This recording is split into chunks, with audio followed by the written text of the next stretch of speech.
My name is Earl W Taylor. I'm a clinical hypnotherapist for 25 years. I am the author of the self-help book, Overcoming Yourself, a journey through achievement toward contentment. Welcome to Shupidstit. Yeah, baby. I'd like to introduce Mr. Brian Boggs. How we doing today, brother? Hey, man, every day above ground is a day I can utilize. What's happening, world? My name is Brian Boggs. I'm a retired naval officer after 25 years of faithful service. We about to take you on a journey from a common result to an uncommon result, leading to an unbelievable reality.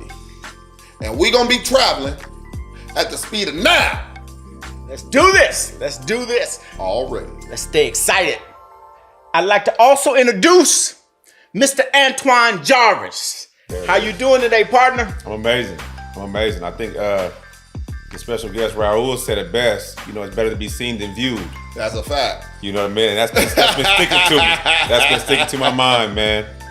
So this is Antoine Jarvis.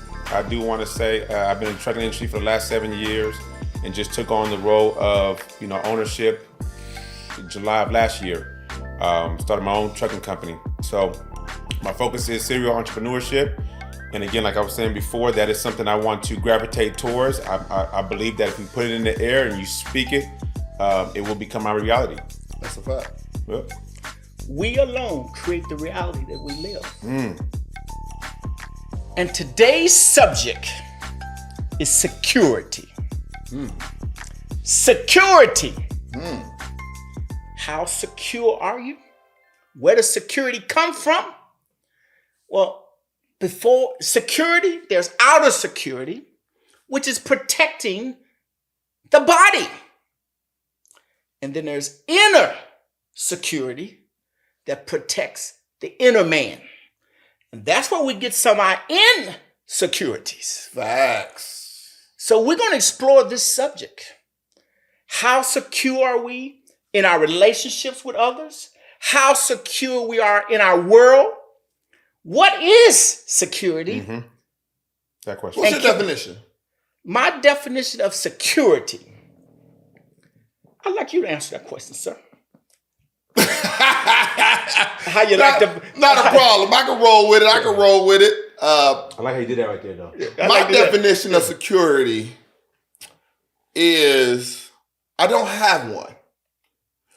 And the reason why I don't have one, because I think there's no such thing as security in the tangible sense.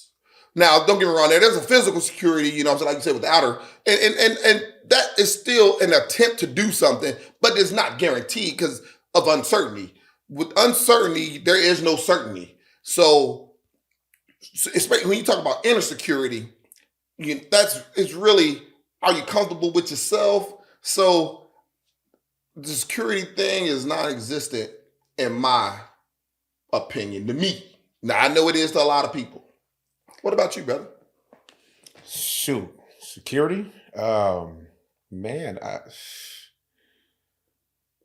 when I think of security, I think about things that we're securing, right? And the reason why, the main reason why I jumped into entrepreneurship is to realize that if it's to be, it's up to me, right? Right.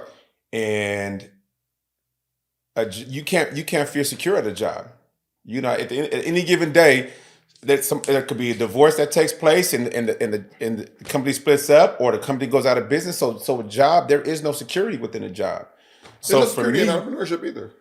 And there's no security, but I have more control of it, though. But you have control. You know what I'm saying? Facts. So if it fails, it's on me. If it succeeds, that's on me. Facts. Versus going to a job and hoping that the person who's running it is going to make sure that they look after me. Right. They're going to recognize you. They're good. Exactly. And again, nothing against a job, but we're talking about security, and I really don't believe in it. I don't really believe it exists. I think it's all in the mind. I think it's all in the individual's mind based off of what they've learned in their experiences in life.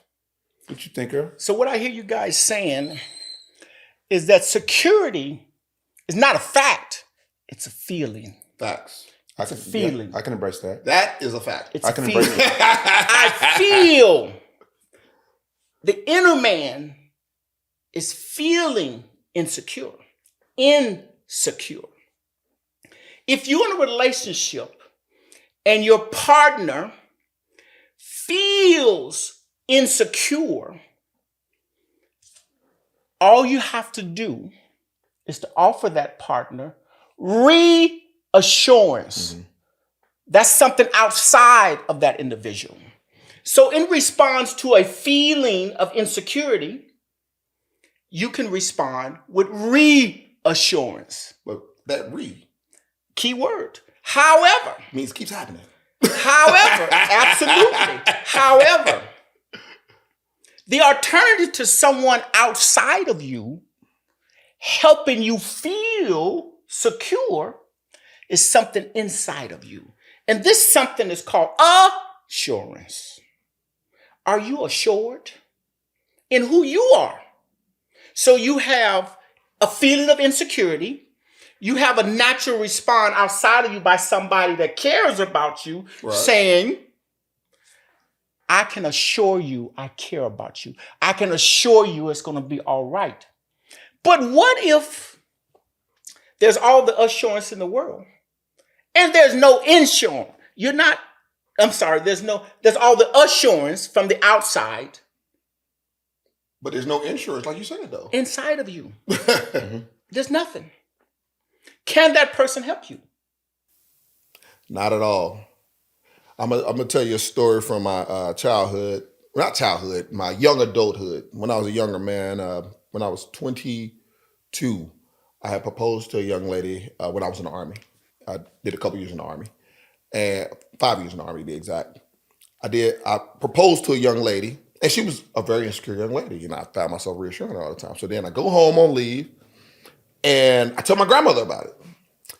So my grandmother's like, we got to talk. So we go to the park, and we sit down, and we talk. So she said, tell me about this girl. So I tell her about her insecure issues. And my grandmother told me straight up, you can't marry her. I was like, why? She's too insecure. You a flirt. You gonna live the rest of your life reassuring her that's not a life you want. And ever since that moment, I knew that insecurity is a personal problem, not my problem. However, in relationships, we cooperate. And so it goes beyond a personal problem if you're in a relationship. It's no longer personal. You are working together. You're a team. Right. Does that make sense? So in relationships, how then do you deal with insecurities? That's a good question. So for me, in a relationship, if a person is insecure, I will attempt to help them build their own confidence. If they are unable to build their own confidence, I know for a fact that this thing will die sooner than later. And I'm prepared for it. I don't force it. I'm a human being. I will accept as much as I can as long as I can. But there will come a point when I say, all right, I've had enough. I'm out of here. So if a person wants to have a lasting relationship, they have to work on their own insecurity, because putting your personal problems on another person is not just, and it's not cooperation. To me, that's the opposite of cooperation. Because if a person is doing everything they can to show you how much they love you, and you can't accept it because of something inside of you, you're not cooperating. That is true. But however, when you think of people, I want you to think of opportunity. Now, most people, let's say you had a previous relationship. I think everybody we encounter as an opportunity had previous existence. Facts. And let's say self-esteem is built two ways. One way is to become more. The other way is to make others appear less. And let's say your previous wife, previous girlfriend, in my case, I've had a previous wife. I'm not sure that was her issue, but let's say the previous relationship of the person whom is not secure. They made someone a significant other. Of all the people on the planet, there's only one type of person that can have a significant effect on you. The significant other. You determine who you make a significant other. Facts. Some people make them say, our parents are the definition of significant others. Now, let's say this significant other is building self-esteem at your expense. Now, remember, insignificant people can't do this. But this significant person now is telling you, you ain't nobody. You're fat. You're ugly. You ain't nobody. Do you think this is going to have an effect on your inner security? It depends on the person. The key word is significant other. Let me ask that question again. If a significant other tells you you are worthless. Now, if an insignificant, we do have the choice to make people insignificant, I suspect. We have the choice, the power to make a significant other an insignificant other. Mm-hmm. Like the place that a person has in our lives, we control that. Absolutely. So one of the things we need to do is we need to recognize that we have the power to make people significant others, and we have the power to make them insignificant others. Facts. Because self-assurance is built from the inside out. The best a person can do a significant other is to give you assurance. You okay. You okay. But you yourself must determine that you're okay. And not because we don't see the world the way it is. We see the world the way we are. So a person outside of us, but let's say you have a healthy relationship. Those are the extremes to the left. You have a healthy relationship. Mm-hmm. Your hair didn't come out the way you wanted it to come out. Or something small happens in relationships. You don't feel good about your weight, right? You're overweight. You picked up. You had a child. You picked up 10 pounds. Your old self was fit. This self is not. So you're feeling insecure. Now, I guess secure means stable. So insecure means you're not as stable as you were. You feel insecure. Do you make that person insignificant, Mr. Jarvis? For me, and I can only speak for myself, I look at life as a constant evolutionary journey that I'm constantly evolving from every single day. And even my significant others, my kids are my significant others, moms, significant others, friendships, for me personally, even with those, and it took me years to get to this point, even with them in my life, I'm along the side of what you were saying earlier in regards to it depends on the person. Like there's nobody in my life right now that has enough authority or enough power that I've given them to say anything to me that can make me feel less than. And the reason being is because I did the shadow work to make sure I'm as sturdy as I can possibly be with room for improvement. And I know that there's room for improvement. And because I know that there's room for improvement, I open myself up to that. And so when it comes to somebody coming at me and saying, because I'm far from perfect. You know what I'm saying? I don't have the physique that I want, but I'm working towards it. Mm-hmm. I don't have the height, that everybody loves, the 6'4", 6'5", and I used to trip off that type of stuff. I used to allow that to get to me. But at the end of the day, I got to the point to where I don't care. This is what I'm working with. Acceptance. And acceptance, if you will. So so to answer your question, where I'm at in life, I cannot be bothered by what other people think of me. And I agree with that 110%. Even though there's only 100%. There's only 100%. I was wondering where the extra 10. I just said it. I just add a little extra to it because we talking about extraordinary. Right. So, because all of it boils down to self-acceptance. If you cannot accept who you are, where you are in your development as a person, you will always be insecure. You must accept where you're strong at. You must accept where you're weak at. Because it's who you are. And over time, some strengths will become weaknesses. Some strengths will be stronger. Some weaknesses will become strengths. And then some weaknesses will become weaker. But you got to accept who you are because you made you. Well, at some point, yes. Let me ask this question. Have you ever felt insecure in your 20s? No. What about you? In my 20s, yes. See, he's a superhuman here. I'm just a human, man.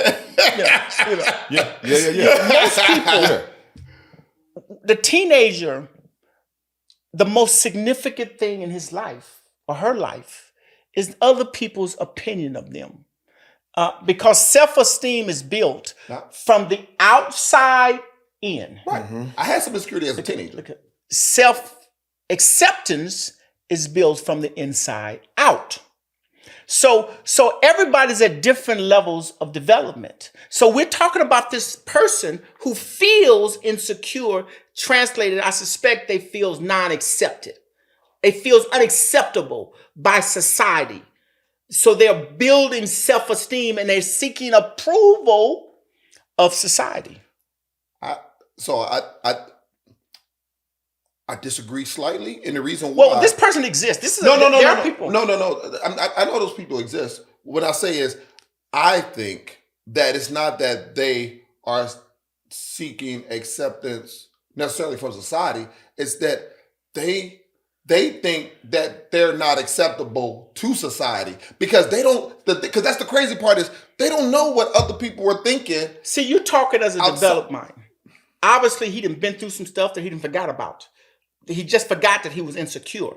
I said I was as a kid. But you're after the revelation. The point is I'm this: talking you about go through what is to get to what will be. Well, I'm We a 40-year-old man, 48-year-old man speaking to other grown-ups. So I'm expecting a grown-up to have been through some things. But the thing is, age doesn't change when you're secure or insecure. You do.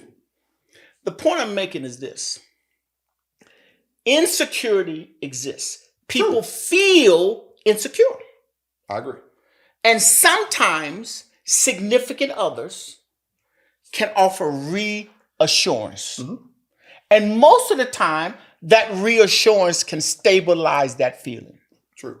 Some of the time, though, the person has had a previous significant other whom has built self-esteem off of that person. By self-esteem is built two ways: by becoming more yourself, or by making others feel less. Now, this person don't even know they say you fat, you uneducated, whatever the negativity You're they dumb. can come up with. No, all kinds of stuff. That person now has lost security. And only a significant other can do this. And that person has to build back self-assurance. The question becomes, I heard previously, that we just discard that person and make them insignificant. Or should we see the first part of this journey? A simplification. Okay. Because I'm not talking about the discarding of any. Well, when I ask you, say anybody that's insignificant. I just make them insignificant and keep it moving. No, ain't nothing wrong with that. So let me give a little bit more nuance to that. So what I'm saying is, if a person is a significant other and they are not providing positive benefit to my life and they're a negative, effect on my life, then they become an insignificant other. But that don't mean I discard them. I mean, I changed the mere definition of I changed discard. the dynamic of the relationship. Okay. That means I value your opinion less. Okay. That's where it's significant and insignificant. That's what I mean when I say it is significant other. I value your opinion. Insignificant other, I don't value your opinion. Your opinion is your opinion. I don't care. So when you go from significant other, I go from valuing your opinion to insignificant other. I don't value your opinion. Your opinion is yours. So you can operate as an undeveloped individual.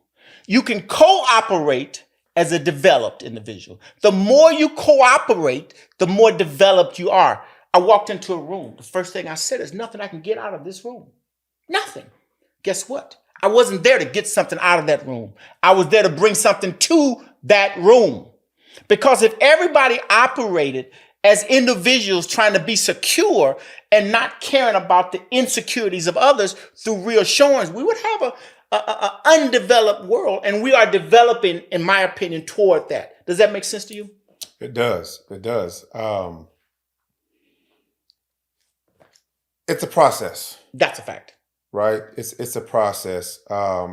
Because everything, I know me personally, everything that I do, I like to process it and see, again, what I can use and what I can't use. And that goes with people too. You know what I mean? Like, if I go into a room and I know people are entrepreneurs, then I'm gonna gravitate towards them to listen and kind of feed off of what energy that they put out, right? If I go into a room and it's not something I can feed off of, like you said, I'm not going to go in there and be like, you know what, I can't get nothing out of it, because there's still something you can get. There's still something you can get from other people that don't live the walk of life that you're trying to live or currently live. I agree. I still believe that there's something you can get from everybody that's on this earth. Me personally.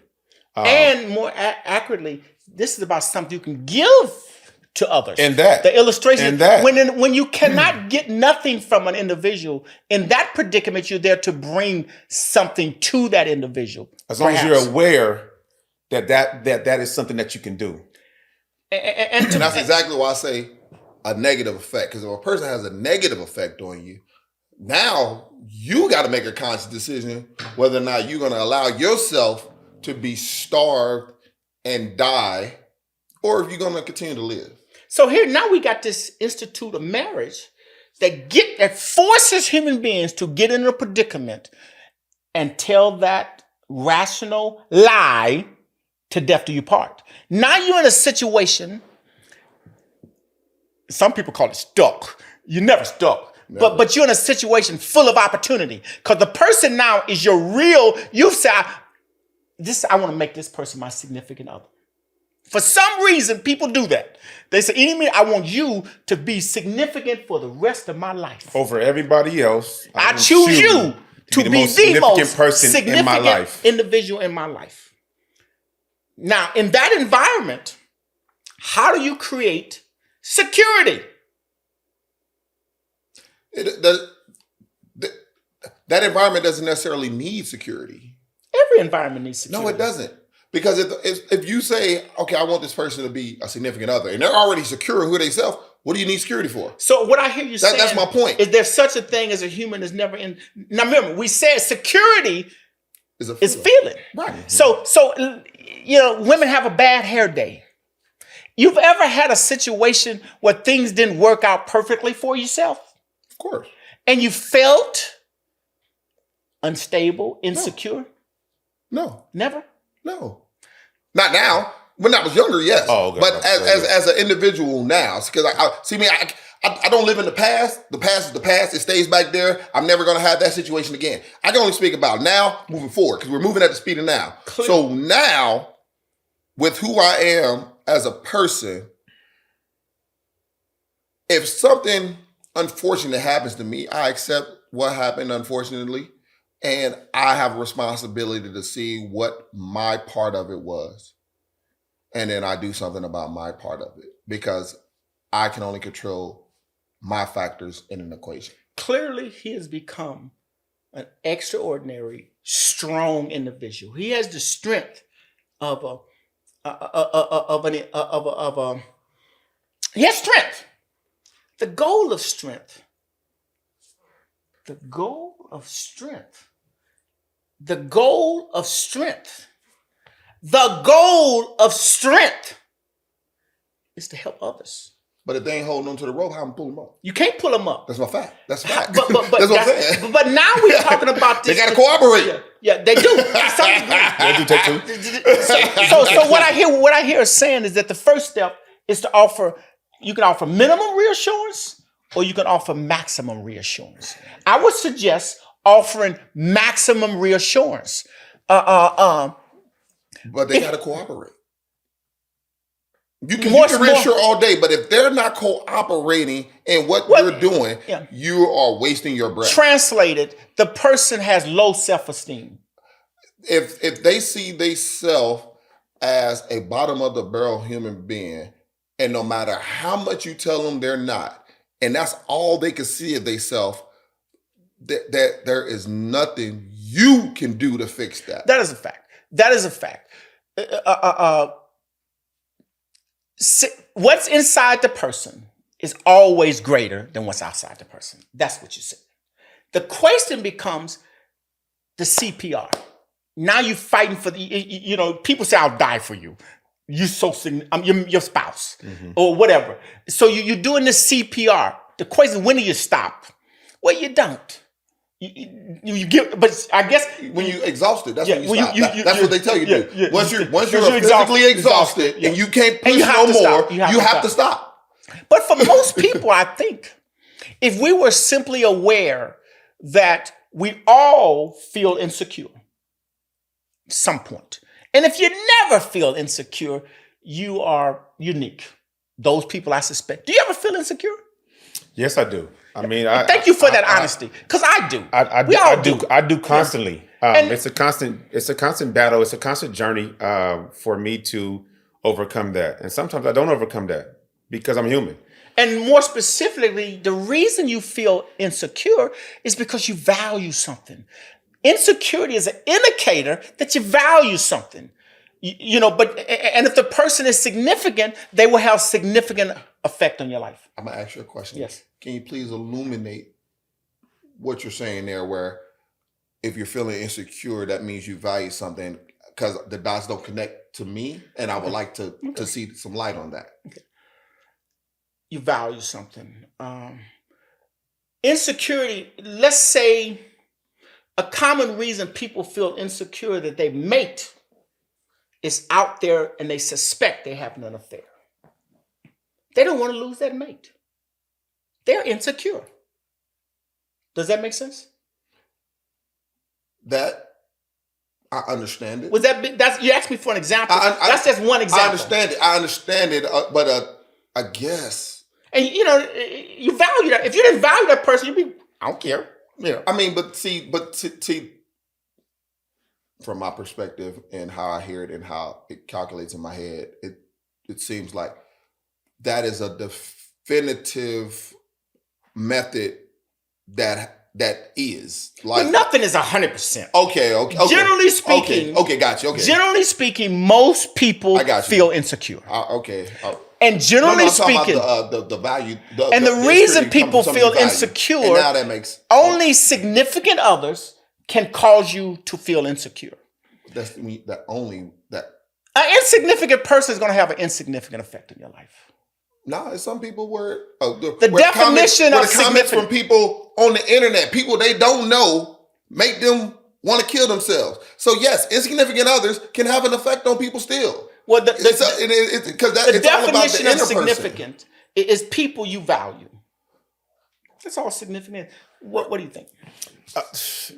Do you see the example you just gave? Kind of nailed it in the head for me. So yes, when you said there's people who will look at the comments and all these people I don't even know. That's why I don't read the comments from our YouTube. Yeah. You know what I mean? That's why we had conversations and you're like, this is what we're saying. And I'm like, okay, cool. I don't read it because at the end of the day, not that they're insignificant and they don't have no value to what they're saying, right? But if I focus on what everybody else is saying about me and they don't even know who I am, is it really legit criticism, right?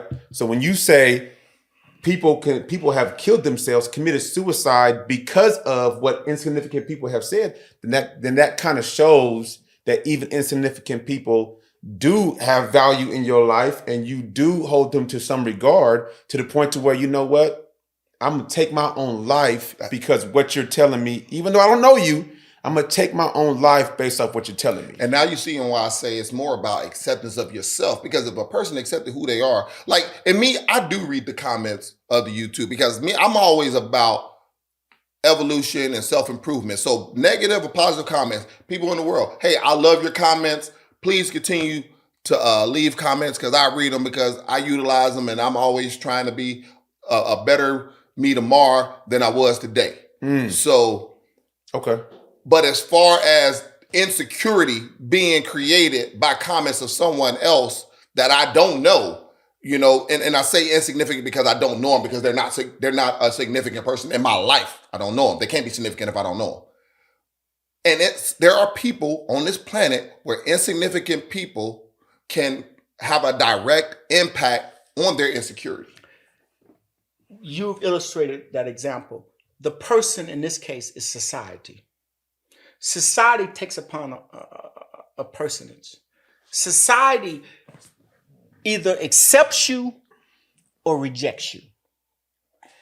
Self-esteem, once again, is built from the outside in.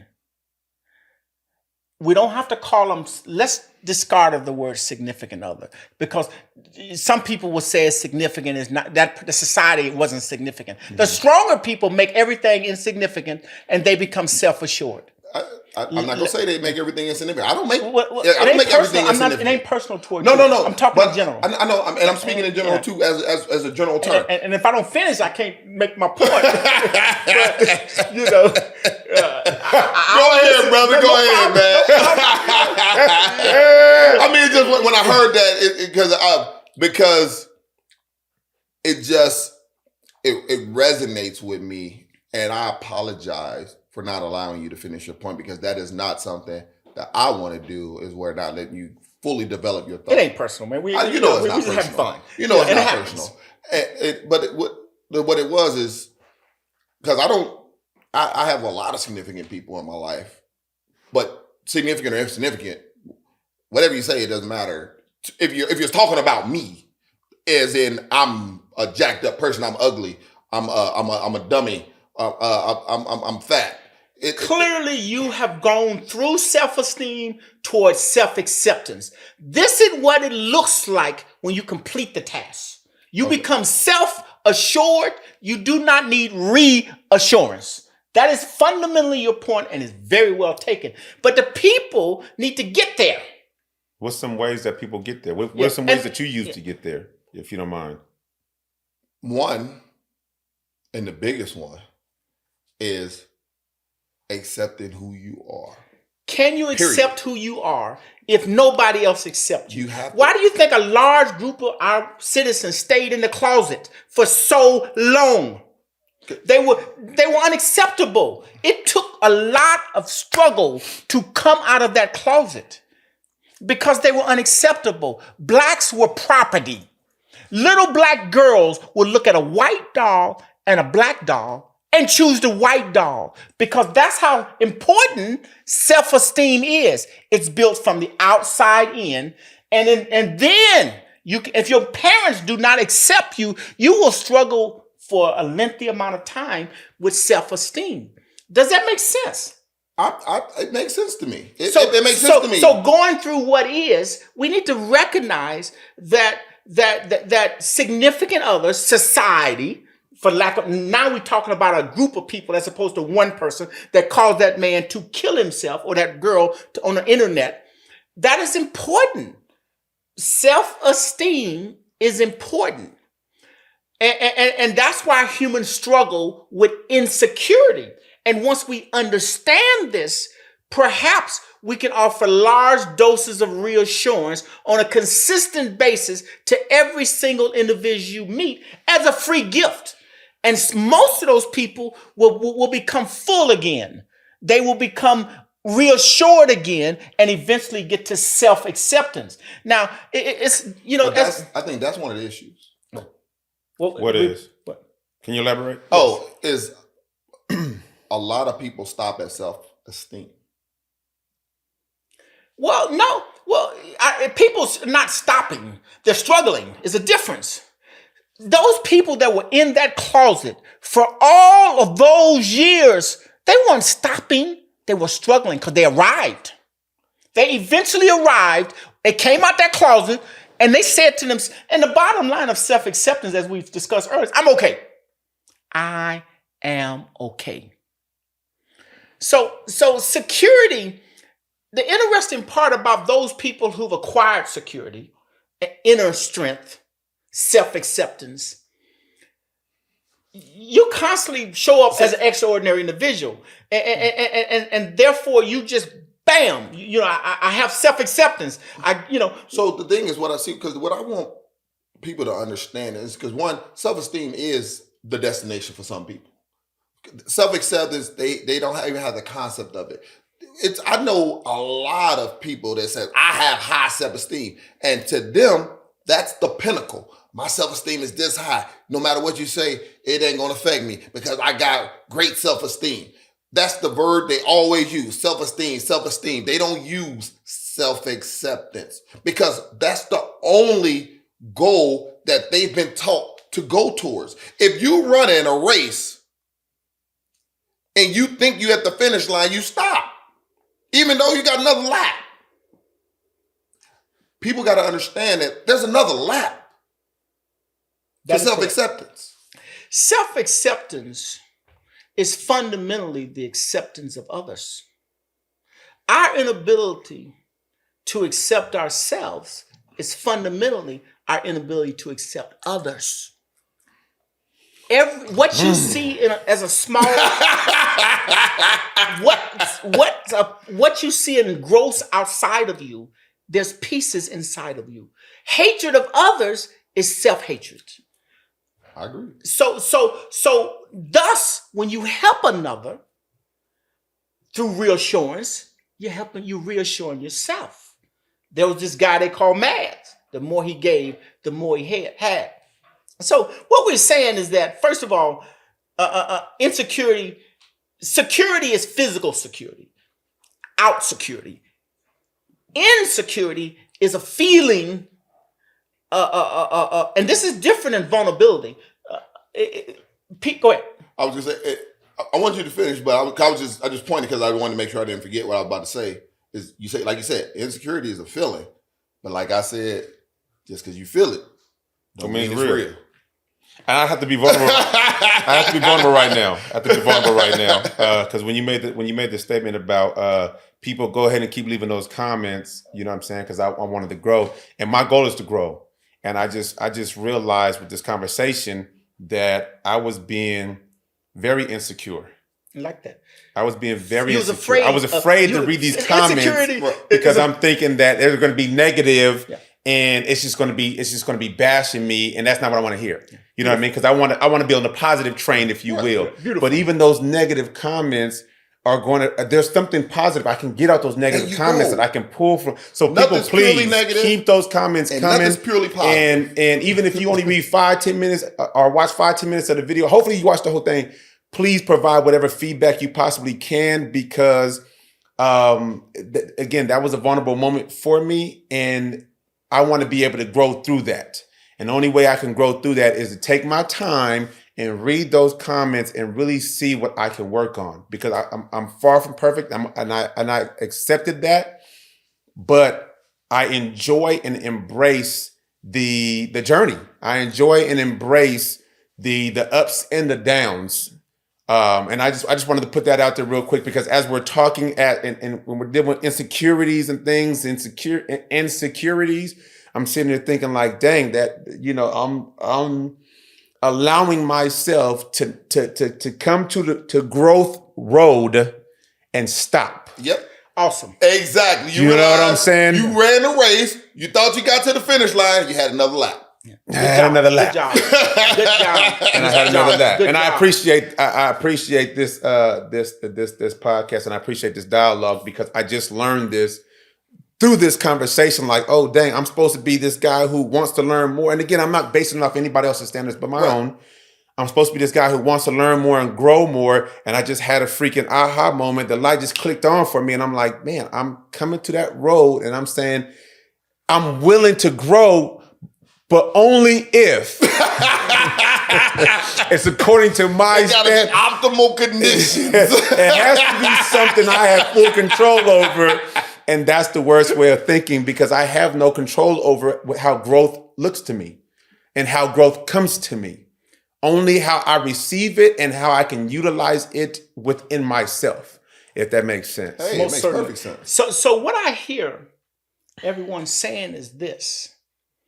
In our attempt to make others recipients of the love and the growth we have to offer, we're open to reciprocity. Help us grow. That's a Shupidstit moment. We're all growing in real time. Every podcast we've ever had, we've had real growth on the spot. That's a fact. At the speed of what? Now, baby. So clearly, we have talked about security. We've talked about outward security, which is physical protection of the body. And more importantly, inner security is how we feel about ourselves. And all of us go through periods of insecurity because of the self-esteem process. We are social beings, and we seek the approval of others. I call these people significant others, but whatever you call them, it doesn't make a difference. Their approval is important to you until the pain becomes unbearable. Once the pain is unbearable, some people will never get approval from others. That's but still right keep there. yearning And to keep get that. trying to get that approval. They'll yearn. Drive themselves crazy to try to seek that, even though it's never going to happen. never gonna come. These people have been given a marathon where the rest of us has been given a 5K. They journeying. Their journey is long and hard. When self-esteem is not working for you, you have people around you, such as the gay community. It started out, you got to go immediately towards self-acceptance. Create self-assurance, because reassurance is not coming to you. Now, from that point of view, that's where all the power lies. That's what you was talking about. See, Brian automatically takes you to the highest level. I said we got a journey there. We're not going to wake up and be all powerful, which is what you initially started off describing in such a wonderful way. We have to go through what is to get to what will be. But in order to get there, you have to say, that's what you're going to do. You got to make a decision to say. You're still talking about top of the line stuff. There's people such as an entire community. Let's start with, maybe I need to reiterate, the gay people were not accepted by society for a long time. They stayed. I'm showing. We got to describe the struggle. But let's talk about that. Let's talk about that. Okay, let's do that. So yes, as a society, part of society. Because you got to say part of society didn't accept. Because don't forget, there's a whole gay society. There's a whole society that accepts them. So there's some people that don't accept them, and there's some people that do. It started out with no acceptance. Ever since gay people been around since humans been around. Right, but they stayed around in a closet. But they've always recognized themselves and others, and they always found acceptance in themselves. They didn't even know if other people liked them. How do you know? Were you back there back then? Well, I speak to him. I'm talking about 1,000 years ago. I'm talking about 1,000 years ago. What he's saying is that gay people were self-aware. Gay people knew they were gay. That's your fundamental point. That gay people knew they were gay. What I'm saying is there are always going to be parts of society that don't accept you, no matter who you are, gay, straight, whatever. And then there's also going to be a segment of that same society that does accept you. That's true once you evolve further. But I'm trying to illustrate the beginning of this process starts with minimum acceptance from society. That's how it all begins. People just look at you and say, I don't accept you. for whatever reason. It, That happens. In fact, once again, you heard the illustration about are there segments of society that will never accept? Yes. But there are also segments of society that will. Where you are is not just that's not just society. That's just society and the location. I'm describing a process. Right. And I'm describing the process too. I'm showing you how important self-esteem is. I didn't say then I'm showing you the struggle that the average person goes through to build self-esteem. And I'm showing you how difficult it is to get self-acceptance. And I'm also letting you know that if self-esteem is not working for you, which it has not worked for a lot of segments of society. But there have been openly gay people throughout history. I'm like, I don't know the LGBTQ history like that, but I know I have seen people that were gay, that people knew were gay, and they had acceptance. The thing is, there's always going to be some people that don't accept you, and there's always going to be people accept you. What I'm saying in terms of a group of people that has been rejected by society, and he's saying there's going to be some people accepting them. That some is it took people to come out the closet. I'm showing you the effects of not being accepted. But when you're saying that society isn't accepting them, you're saying that nobody is accepting them, and that's not true. Okay. There's no such thing as nobody. When it all starts out, you're unacceptable for whatever reason. I gave you an example of African American little girls and boys, or in this case, a little girl looked at a doll and chose the white doll. But do you think that's all? What? But do you think that's all kids? What I'm trying to illustrate is that's how it starts. And then you build more self-esteem. One person says, I'm okay. Another person says, I'm okay. This is the coming out of the closet. I'm showing you that terrible impact of non-acceptance from a society. That's all I'm showing you. Nothing more. It ain't personal. It is a fact that society has come a long way with gays and lesbians. The acceptance is extraordinary today, but it wasn't always that way. I'm basically illustrating the importance of self-esteem and the journey it takes to get there. And we can't negate that because there's a lot of people still struggling with that. I'm not negating. Okay.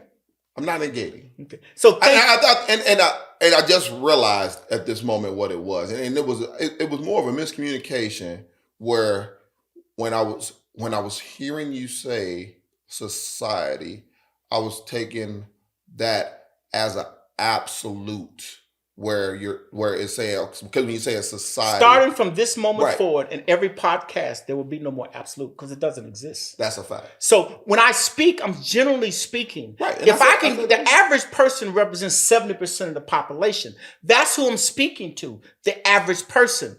And although we sit here secure, talking about security, if we're going to help somebody, we need to understand they need to understand how we got here, and that is not the easiest road in the world. And therefore, we need to offer reassurance upon reassurance upon reassurance. Sometimes, most of the time, that'll be enough to help that person out.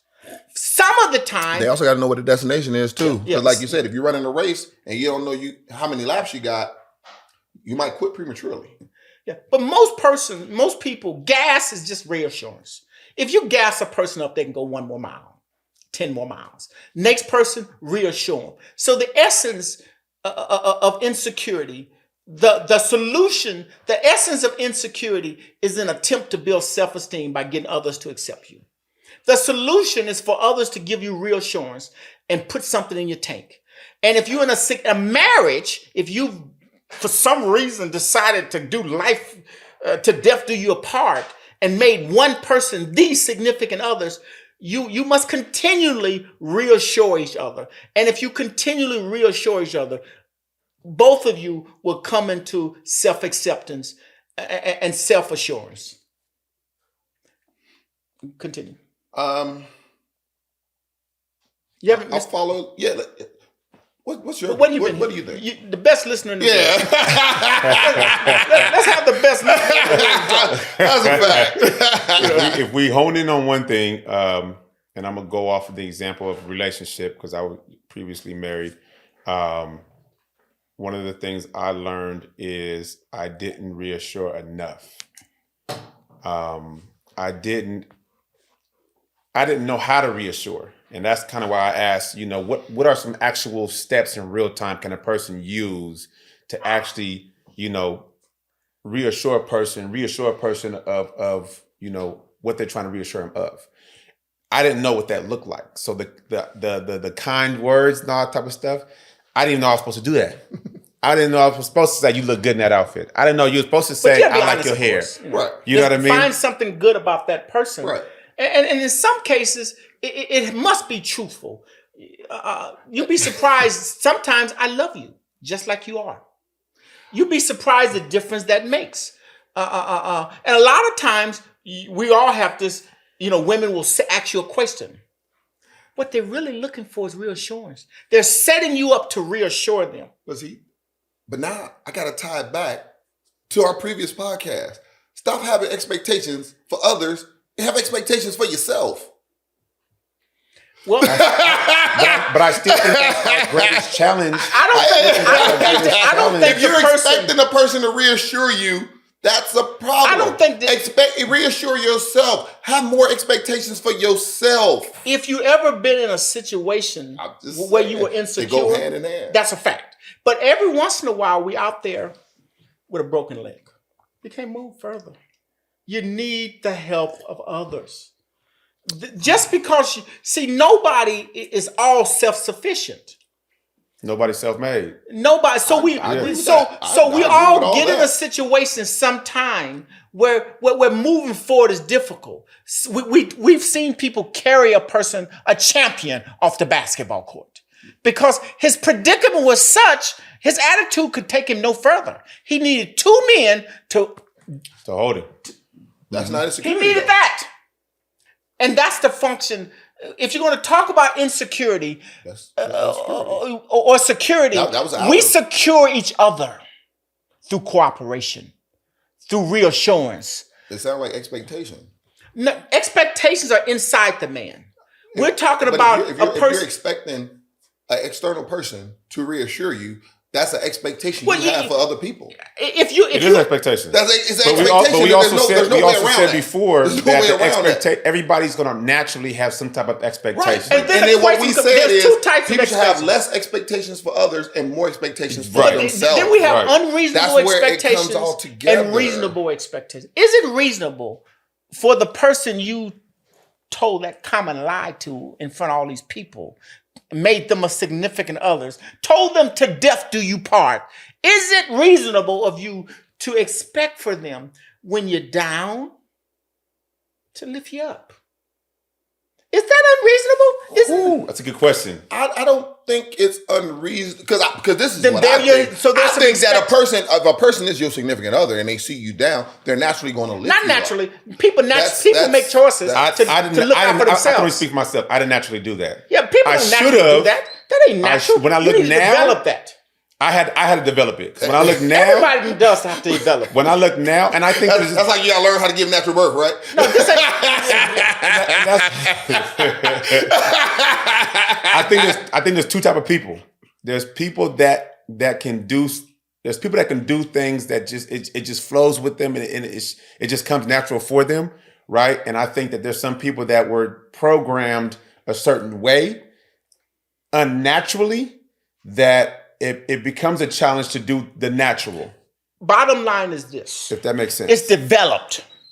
You can operate as an undeveloped individual, or you can co-operate as a developed individual. And the co is the inclusive of others, the lifting of others up, the reassuring of others. And as long as you are making significant people insignificant over and over again, the only significant person in your life is you. And thus, we need to all overcome ourselves so that more people can feel the security that you currently possess. Does that make sense to anybody? No, but that's cool. Okay, so explain it. What part didn't make sense? The part when you're saying if everybody's insignificant or you always just bounce between significant and insignificant, the only person that's the only person that is significant is yourself. That didn't make sense to me. But that's just me. Let me explain that. If you're not working to help others, they are insignificant to you. And thus you have made yourself significant. Is that what I said? Did that make sense to you, Mr. Jarvis? I see what you're saying. I see where you're going with that. I see what you're saying. I see where you're going with that. I help people that are not significant to me all the time.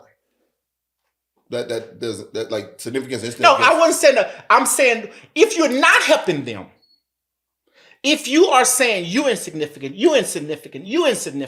because you are making yourself you are operating as making yourself the central focus. Okay, and I get maybe that's where it I have a hard time because me I help any and everybody. Well, I know you do. So like but see, keep this in mind. That's just naturally. We're not talking about you in general. I understand. We're talking about a journey for people to go on to arrive at a place to be more secure. Because we were talking about security. Right. And we started off by making it crystal clear that we are the securest people we know. Right. Now, how do we help others get there? In real time. In real time. And you asked a question, I gave you real life examples. And I gave you an answer as well, where you asked, how do you get to self-acceptance? By accepting yourself. How do you accept yourself? Like, what does that look like, accepting yourself? What it looks like is, one, know who you are. Good and bad. Know yourself. Gays knew they were gay. Let's just apply it to gays. Yeah. They knew they were gay. Continue. Know yourself. They knew they were gay. Because once you know yourself, you don't have to live in a facade of who if people you are killing you when you walk outside of your door, you see the problem? You know yourself. I'm gay. See, we're not talking about outer security. We're talking about inner security. Well, you can't have outer security. Ain't nobody because if you know yourself and if you accept yourself, ain't nobody gonna come in and kill you. Hey, you accept yourself, I'm gonna come kill you. Now we're talking about inner feelings. We're talking about inner feelings, and we're talking about how a person can get from not having self-acceptance to having self-acceptance.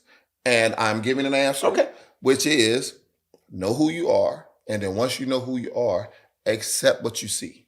Because once you accept what you see, then you can continue to evolve yourself if you so choose. And if you don't choose, that's okay too. But then you will accept who you are. And once you accept who you are, what other people think of you matters less. Even if they're going to kill you. Again, this is about insecurity, and we're talking about inside. We're talking about feelings. So the gay person applied what you're talking about. So here's the deal. So if you're worried about people killing you, hey man, wear whatever suit you need that's required for you to stay alive. Why do you think gay people stay in the closet so long? I'm not gay. I don't know. Are you gay? You don't know either. That's a good statement. Yeah. Because I'm like, how do you know? From my perspective, right? How do I know I'm black? Just because I'm born brown skin and that automatically means I'm black? I think somebody had to teach me that I was black. So for you to say that every gay person knows that they're gay. No, I didn't. Remember, we discovered. I didn't mean every. My point okay. It's not a mystery to. You knew you was a man. You know, you didn't need to be told that I like men. Right. You know, I mean, I like women. Right. Right. I know what you mean. You're aware of that. That's nothing but saying that. But the point is, it ain't enough to accept yourself. Although you will get to self-acceptance, you will get to self-acceptance. You will get to self-acceptance. But can we at least acknowledge some people have to go through a process? Can we at least acknowledge that? I acknowledge the process. I do acknowledge that. it was just funny. He said, it's not enough to accept yourself. Like, that's the goal. Yeah, that is the goal. That is definitely the goal. But you can't just do it starting out the gate.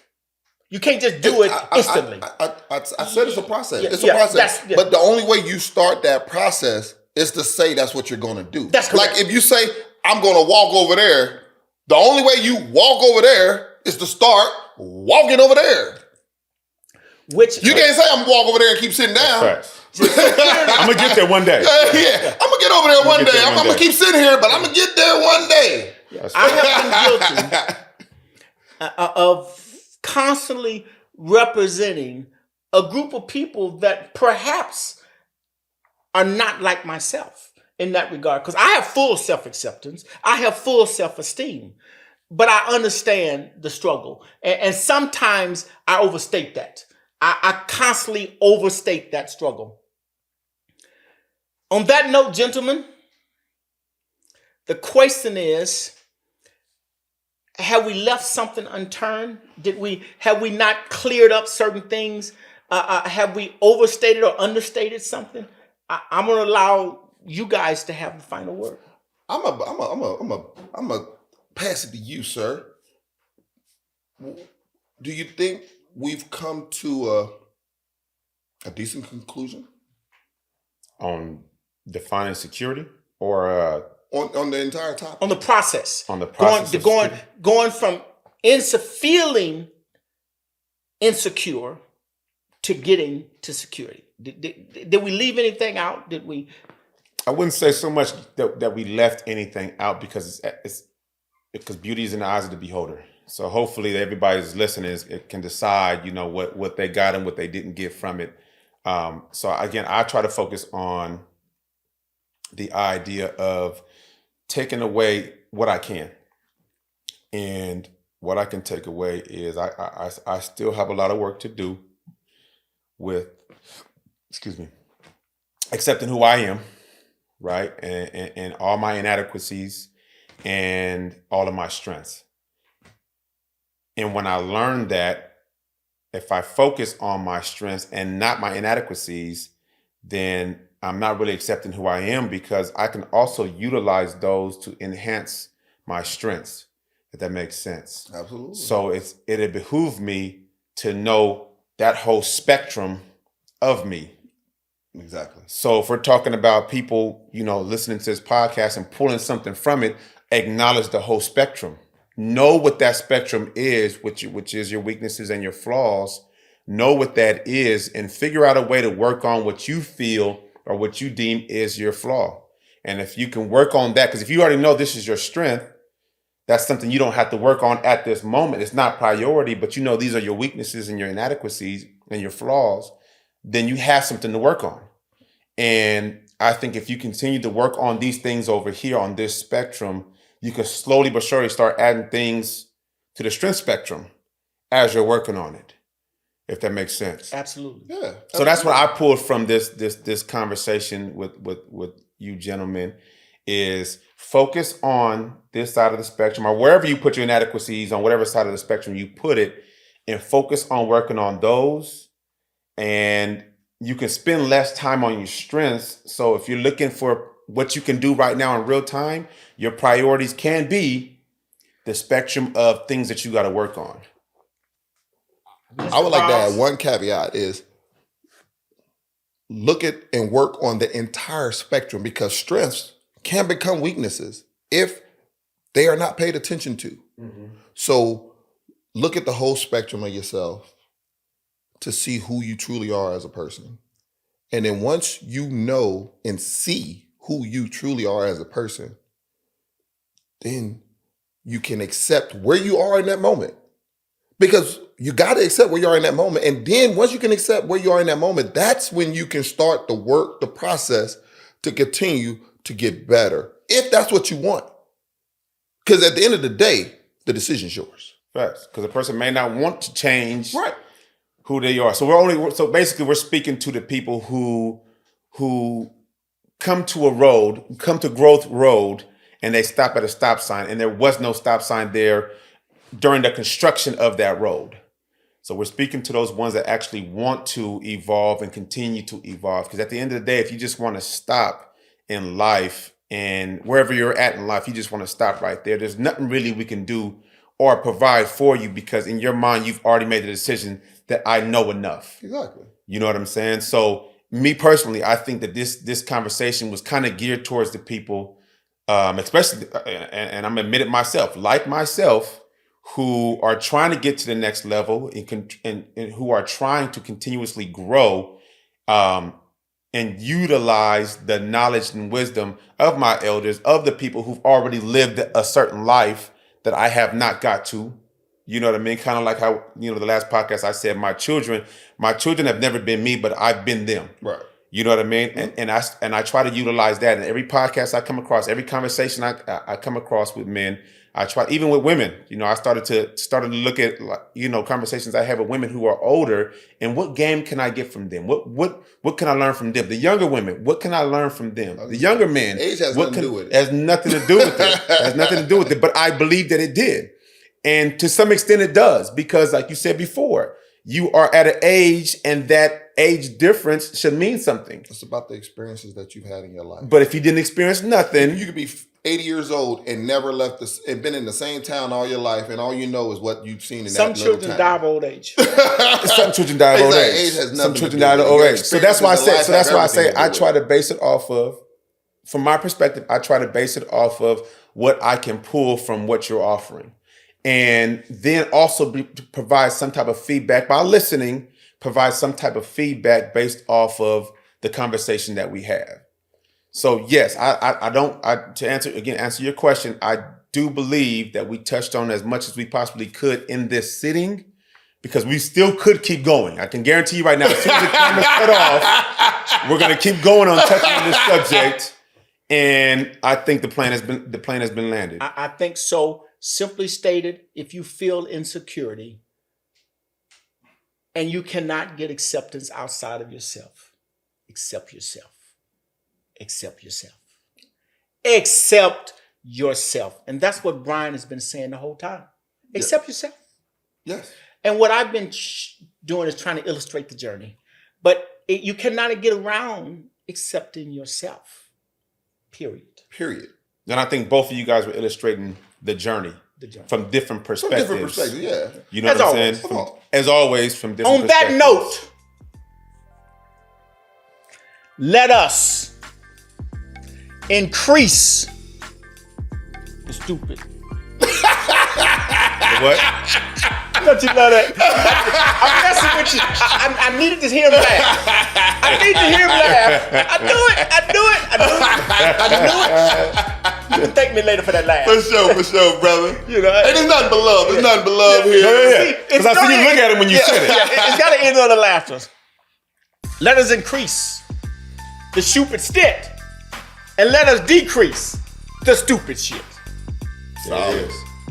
Had to end on the laugh, man. I let you know this ain't that serious. It's not that serious. It wasn't that serious.